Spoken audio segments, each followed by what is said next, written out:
Title: What's the biggest secret the internet is hiding? Intro: You're on the internet every day. You search, you scroll, you share. It feels like this infinite world of information, all right there at your fingertips. But what if everything you see, everything you think of as the internet, is just a tiny, curated corner of something much, much bigger? The real secret the internet is hiding isn't some hidden website. It's the system itself, a system that knows more about you than you can possibly imagine. And today, we're pulling back the curtain. You've probably heard the internet compared to an iceberg. The part we all use: Google, YouTube, Amazon, TikTok. That's just the tip. It's called the surface web, and some estimates claim it makes up less than 10% of the entire internet. So, what's going on in the other 90%? What's in that massive, submerged part of the iceberg we never see? The answer is way more complex, and a lot more personal than you'd think. This isn't just about hidden websites, it's about a fundamental misunderstanding of what the internet really is. The biggest secret isn't what's hidden on the internet, it's what the internet is hiding from you. Section 1. The first layer down. The deep web. Alright, let's go one level deeper. The first layer hiding right under the surface is called the deep web. Now, that name sounds pretty ominous, right? But the reality is, the deep web is kinda boring. It's just all the parts of the internet that a normal search engine like Google can't, or won't, show you. And you use it all the time without even knowing it. Think about it. When you log into your bank account, you're in the deep web. You don't want the details of your checking account showing up in a Google search, right? Of course not. The same goes for your private emails, your Google Drive or Dropbox files, your company's internal servers, or the huge academic and medical databases that universities and hospitals rely on. All of this is intentionally kept off the searchable web, tucked away behind passwords to keep private stuff private. So no, the deep web isn't some secret society, it's the necessary, private scaffolding that makes up the vast majority of the internet and estimated 90% of everything that's online. It's just the digital version of all the private offices, locked filing cabinets, and personal mailboxes in the world. Totally necessary, totally normal, and absolutely massive. But hidden inside this gigantic private layer, there's a much smaller, much more secretive section. A place where the normal rules just don't apply, and that's where we find the dark web. Section 2. The dark web. Anonymity's double-edged sword. This is the part everyone whispers about. The dark web is a tiny, encrypted piece of the deep web that is intentionally hidden. You can't just open up Chrome or Safari and type in an address. You need special software, and the most common one is the Tor browser, which stands for the Onion Router. CTA. Look, trying to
plain sight.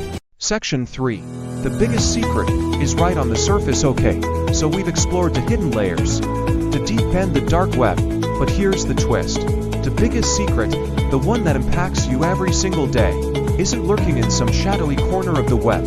It's happening right here, on the surface. The biggest secret is the system itself, and the currency it runs on, your privacy. Every single time you use a free service, whether it's a search engine, a social media app, or a news site, you are paying, just not with money, you're paying with your data.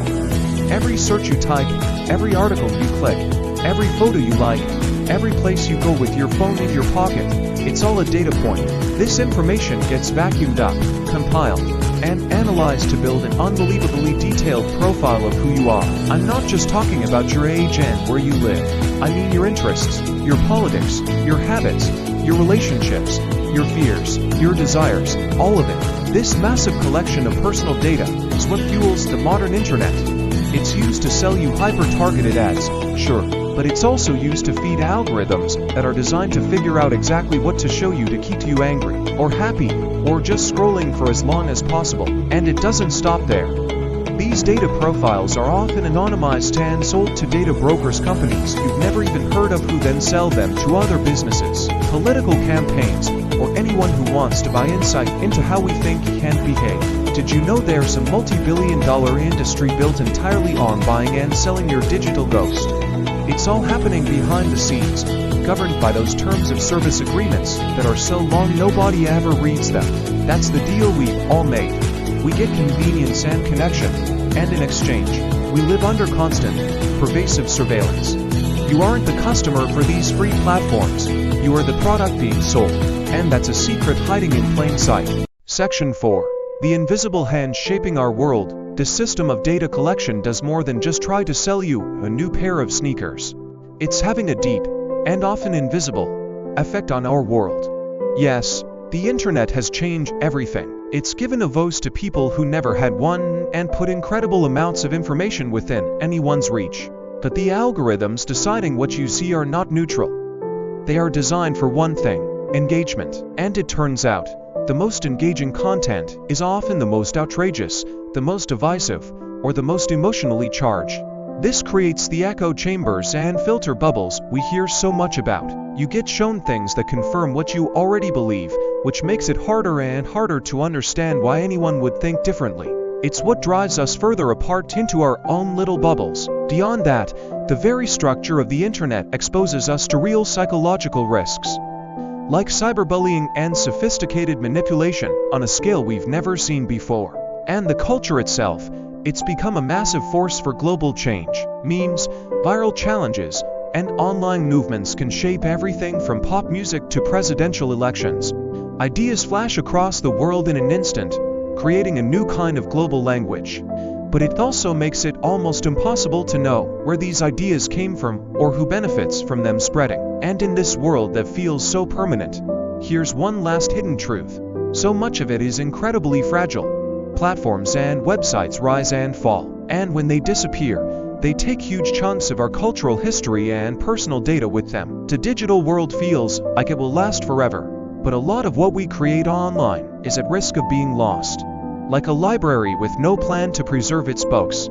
The internet isn't just a tool we use, it's an active force that is shaping your thoughts, your society, and your history in ways we are only just starting to wrap our heads around.